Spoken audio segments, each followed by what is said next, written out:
Bienvenidos a estas sesiones de Active Recall. En realidad son parte de preparación para el MIR y comenzamos lentamente. Entonces, hablemos del esófago. ¿Qué es el esófago? El esófago es un órgano tubular. Muy bien, es un tubo. Listo. ¿De qué función tiene? Es lo primero que hay que preguntarnos. La función esencial del esófago es permitir el pasaje del bolo alimenticio desde la faringe hasta el estómago. Entonces, muy bien, ¿cuáles son los límites del esófago? Superior e inferior. El superior está caracterizado por el esfínter esofágico superior, que es una demarcación del cartílago cricoides. Entonces el cartílago cricoides nos permite generar este esfínter. Muy bien, ¿y el esfínter esofágico inferior quién lo delimita? En realidad está entre la unión gastroesofágica. ¿Y dónde están? ¿Dónde terminan? Muy bien, este está a nivel de la vértebra C6, más o menos por acá. Y este de acá abajo está en la vértebra T11. Muy bien, tenemos los límites del esófago. ¿Y por qué existen esfínteres? Imagínate ese escenario. Imagínate que te comes, qué sé yo, un chocolate, ¿ya? Y este pequeño chocolate pasa, está bajando, baja, y llegó. Muy bien, pero ¿qué tal si bajó y de la nada quiso subir otra vez? Si el esfínter está cerrado, no va a permitir este paso. Pero ahora imagínate ese escenario. Imagínate que está abierto. Entonces, muy bien, el esfínter está abierto. ¿Qué hay aquí adelante? Aquí adelante está la tráquea, ¿ya? Y ahora, este pequeño alimento pasó y llegó a la tráquea. Y esto se llama broncoaspiración. Es por eso que existe este esfínter. Y ahora imagínate ese escenario. Aquí en el estómago hay ácido clorhídrico.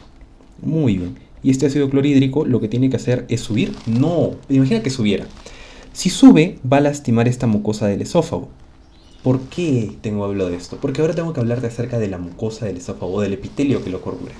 Entonces, el esófago, al igual que el ano, están formados por un epitelio plano estratificado. Plano, ¿ya?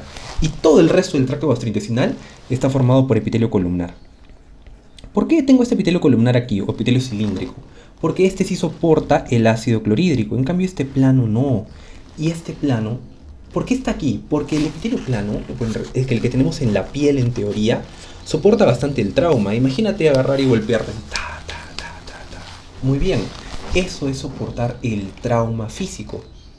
Entonces, está diseñado para que pase el alimento y todo lo demás porque es fricción, ¿no?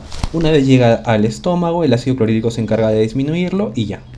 Entonces, si este ácido clorhídrico subiera, aquí habría un cambio del epitelio estratificado por un epitelio cilíndrico. Y eso se llama metaplasia intestinal o esófago de Barrett, que es una patología. Por eso existen los esfínteres, para evitar que tengamos broncoaspiración y para evitar que el contenido gástrico suba al esófago. Entonces, ¿qué más tengo que hacer del esófago? Vamos por partes. ¿Cuáles son sus partes? Y las partes que hemos dividido son tres. Tenemos el esófago cervical, el esófago torácico y el esófago abdominal. En medicina tenemos que aprender a dividir absolutamente todo, porque las divisiones nos permiten comprender mejor la información. Por ejemplo, el esófago cervical es la porción que está obviamente desde el esfínter esofágico superior hasta el torácico. Muy bien, hasta aquí. ¿Ya? Bajemos un poco más. Hasta entrar al tórax, pues, ¿no? Del tórax hasta entrar al diafragma. El diafragma es el lugar que delimita dónde acaba el esófago torácico. ¿Y a qué nivel ocurre esto? A T10. Y aquí quiero hacerte un recordaris. Tienes que acordarte que el diafragma tiene tres orificios. Imaginemos un diafragma así. En T8, T10 y T12. Si eres de Perú, sabes que existe plaza vea, ¿no? Entonces tienes T8, T10 y T12. ¿Ya? Ahí están. Plaza vea. ¿Por qué te lo pongo así? Porque la vena cava pasa por T8. El esófago pasa por T10 en el diafragma. Y la aorta pasa por T12. Pero el esófago no pasa solo. El esófago pasa junto a los dos nervios vagos. ¿Ya? Así que acá está el vago que pasa junto con el esófago. ¿Qué más hay que saber de esto? El esófago abdominal es el esófago más corto, es la porción más corta, altamente preguntado. Y quiero que recuerdes algo aquí, ya que estamos en estas porciones. Entonces cada uno va a tener una irrigación y un drenaje venoso distinto. Es por eso que los hemos clasificado de esta manera. Entonces míralo así. El esófago cervical tiene irrigación de la tiroidea, ¿ya? Tiroidea inferior. Muy bien. Entonces, ¿a dónde va? Circulación sistémica netamente, ¿no? El esófago torácico, ¿a quién lo irriga? Las arterias bronquiales y la aorta. Muy bien, entonces podrían haber fístulas entre la aorta y el esófago, probablemente, si hay alguna alteración. ¿Bacán? Interesante, ¿no? Muy bien. O hay vasos que podrían agarrar y generar anastomosis y hacer una obstrucción esofágica. Y eso podría producir un síntoma que se llama disfagia. ¿Y qué es la disfagia? La disfagia es la incapacidad de pasar el bolo alimenticio. Entonces, imagínate que un vaso agarra y ocupa el esófago. Y el paciente dice, no puedo pasar la comida. Eso se llama disfagia lusoria. ¿Ya? Es un tema muy interesante. Lo veremos luego cuando hablemos de disfagia. Y el esófago abdominal está netamente irrigado por ramas de la arteria diafragmática o de la arteria gástrica izquierda. O vasos cortos que vienen de la rama esplénica. Entonces, ahí. Pero, ¿qué es lo interesante que quiero que tengas en cuenta?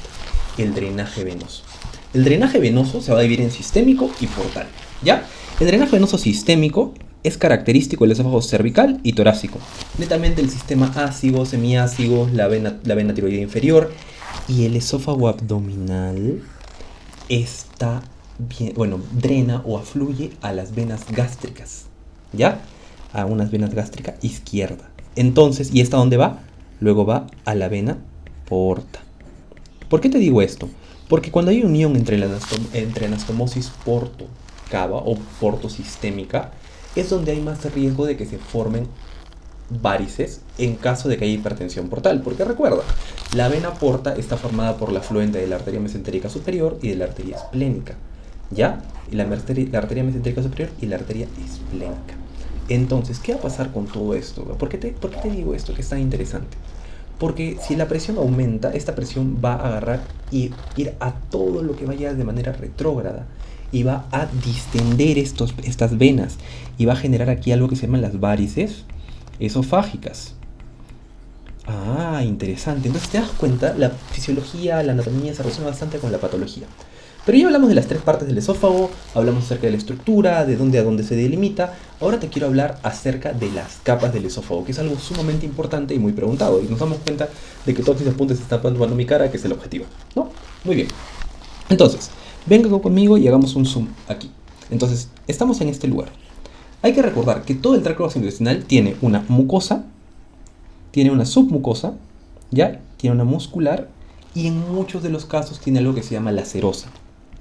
¿Por qué quiero tocar este concepto? Porque el esófago no tiene serosa, solo tiene serosa en la porción abdominal. En la porción cervical y torácica tiene algo que se llama adventicia, ¿ya? Porque recuerda, la serosa es una extensión del peritoneo y no hay peritoneo en la cavidad torácica ni en la cavidad cervical. ¿Sentido? Mucho, ¿no? Me vengo por acá para hacerte otra vez. Listo. Vamos allá. ¿Qué hay que saber de la capa muscular? Muy bien. Y es lo siguiente lo que te voy a llevar. La capa muscular está compuesta por músculo estriado en el tercio superior, en la mitad del esófago. Entonces en la parte superior es músculo estriado. Y en la parte inferior es músculo liso. Ya, músculo liso. ¿Por qué? Ven para aquí. Traga saliva conmigo. Muy bien. ¿Te has dado cuenta que la primera parte es consciente? Exacto, el esófago tiene tres ondas. Primarias, secundarias y terciarias. Las primarias son una extensión de este movimiento que hacemos con la faringe que viene desde la cavidad bucal para atrás. Entonces, están determinadas por el músculo estriado. Pero ahora, cuando estas pasan, son totalmente fisiológicas y son conscientes, las demandamos nosotros. Una vez pasaron, imagina que se quedó comida aquí. Esta comida tiene que moverse. Por eso existen las ondas secundarias. Las ondas secundarias propulsan este alimento que se ha quedado en el esófago, permitiéndole que baje. Muy bien, bajó el alimento. Y las terciarias son patológicas. Las terciarias se originan en el tercio inferior del esófago usualmente, en esta parte músculo liso, y son erráticas, no tienen ninguna función. Pero son importantes cuando veamos una patología que se va a llamar espasmo esofágico difuso, en la cual las ondas terciarias están muy aceleradas. Y ahora imagínate que las ondas terciarias estén muy aceleradas. Ese esófago se va a contraer demasiado. Y al contraerse en exceso, lo que va a pasar va a ser que te va a dar una imagen en sacacorchos y dolor torácico. Excelente, ¿no? Quiero terminar hablándote acerca del esfínter esofágico inferior. Y para hablar del esfínter esofágico inferior voy a borrar absolutamente todo lo que hemos hecho. O una gran parte al menos. Entonces, ¿por qué tenemos que hablar del esfínter esofágico inferior? Porque esta charla el esófago no sería nada sin este pequeño esfínter. Muy bien. Y porque la mayor parte de patologías se explican desde este esfínter. Muy bien. Entonces, este esfínter agarra y tiene una única función.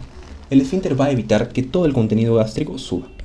Ahora, ¿qué relaja y qué contrae este esfínter? Que es una muy buena pregunta. Entonces, la contracción del esfínter o este aumento del tono del esfínter esofágico inferior está mediado sobre todo por alimentos, ¿ya? ¿Qué alimentos? Alimentos ricos en carbohidratos complejos y aminoácidos. Es lo que quiero que memorices por ahora. Entonces, la acetilcolina también, ¿ya? Acetilcolina. Listo. ¿Qué hacen estos? Aumentan el tono del esfínter y evitan el paso del contenido gástrico. Entonces, imagínate este escenario. Tienes una paciente que vomita demasiado. Está vomitando, y ya, hiciste que dejara que vomitara. Muy bien. Y ahora tú quieres evitar que haya este paso de contenido gástrico al esófago y evitar este reflejo del vómito, o el reflejo nauseoso y todo seguido del vómito. ¿Qué hay que hacer? Hay que darle carbohidratos complejos y aminoácidos. También hay que darle metroclopramida, porque va a aumentar el tono del esfínter. ¿En qué caso usamos esto? En una enfermedad que se llama hiperemesis gravídica, que es una enfermedad característica de mujeres gestantes. ¿Ya? Estas gestantes tienen un exceso de beta-HCG y de progesterona que favorecen que presenten náuseas y vómitos recurrentes, aumentan asociadas a deshidratación y otros cuadros. La dieta en estas pacientes está compuesta por carbohidratos complejos y una dieta rica en aminoácidos o proteínas, asociada a metroclopramida. Ahora, vamos a otra patología. Imagínate que el esfínter esofágico inferior es incompetente, no funciona de manera adecuada, y ahora tú puedes permitir el paso de todo el ácido clorhídrico. ¿Recuerdas lo que te dije, no? Este ácido clorhídrico va a ingresar al esófago y va a hacer que haya una metaplasia intestinal. Pero vamos aquí. ¿Cómo se llama esta patología asociada a la incompetencia del esfínter esofágico inferior? Se llama ERGE, enfermedad de reflujo, porque hay un reflujo gastro del estómago al esófago, ¿ya? Entonces, quiero que entiendas esto de esta manera. ¿Qué va a hacer el ERGE? El ERGE va a producir una lesión constante a la mucosa del esófago, que recordamos es un epitelio estratificado, es plano, y en cambio el del estómago es columnar, que está adaptado. Entonces va a haber un cambio a un epitelio columnar. Este cambio se llama metaplasia, cuando un epitelio cambia a otro por un estrés al que está sometido. Y esta metaplasia columnar o metaplasia intestinal, en medicina se dice una complicación del ERGE y se llama esófago de Barrett. Ahora mira lo que quiero explicarte. ¿Cuál es el problema aquí? El problema es uno del esfínter. Entonces, ¿qué hay que hacer con estos pacientes? Hay que ponerlos en una posición en la cual ellos no estén en riesgo de esta subida. Tienen que dormir con un par de almohadas, tienen que bajar de peso, porque imagínate, aumentas el volumen o la presión aquí, es mucho más fácil que este suba, ¿no? Si la reduces, es más fácil que no suba o que no haya regurgitación. Y el problema es el ácido clorhídrico. ¿Qué hay que dar para el ácido clorhídrico? Inhibidores de la bomba de protones, los IBPs, que bloquean la salida de hidrógeno y potasio en la formación de ácido clorhídrico. Entonces esa es la razón por la cual damos IBPs en el ERGE, en el Barrett y las medidas de estilo de vida que recomendamos. Ahora vamos a otra patología. Borremos todo esto.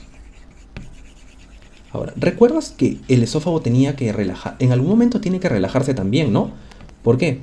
Porque no es solo que no suba, sino es que también que la comida baje. Imagínate este escenario.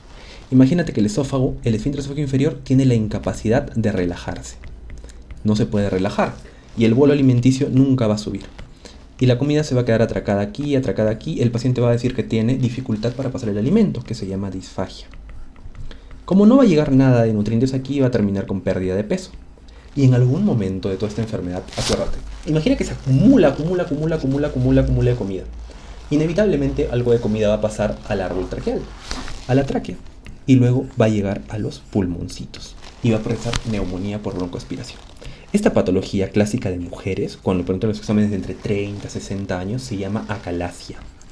La acalasia es un trastorno motor del esfínter esofágico inferior, que se caracteriza por destrucción e incapacidad de la relajación. ¿Y quién media la relajación? Te voy a dar 3 o 4 mediadores, ¿ya?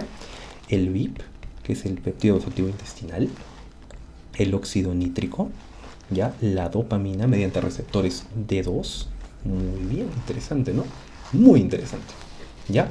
Entonces, y la colecistoquinina. Las comidas altas en grasas también permiten este relajo. El chocolate, el café, el té relajan el esfínter esofágico. Entonces, en un paciente con ERGE lo darías, no tiene sentido darlo, ¿no? Entonces, la acalasia es esto, es una destrucción de todo este plexo que permite relajar este esfínter y es incompetente, o sea, no es incompetente, sino está hipertónico, ¿ya? Y aquí en esta porción inferior, que es de músculo liso, hay aperistalsis. Entonces la acalasia al final se termina viendo como un esfínter recontra contraído y esto recontra distendido, y eso se llama imagen de pico del loro, que es como la preguntan en los exámenes. En estos pacientes, como el problema está en la circular interna, Recuerda que hay una circular interna longitudinal, la circular es la que contrae, la longitud es que da los movimientos. ¿Qué tenemos que hacer? Cortar la circular. Y eso se llama miotomía de Heller, que es el tratamiento de elección. O, en su otro caso, por endoscopía, una dilatación, ¿no? Con balón. Entonces, si nos damos cuenta, estudiar esófago es algo muy interesante y se relaciona con todas las patologías que hemos visto hasta el momento. Espero les haya gustado y espero que nos veamos en otra clase más.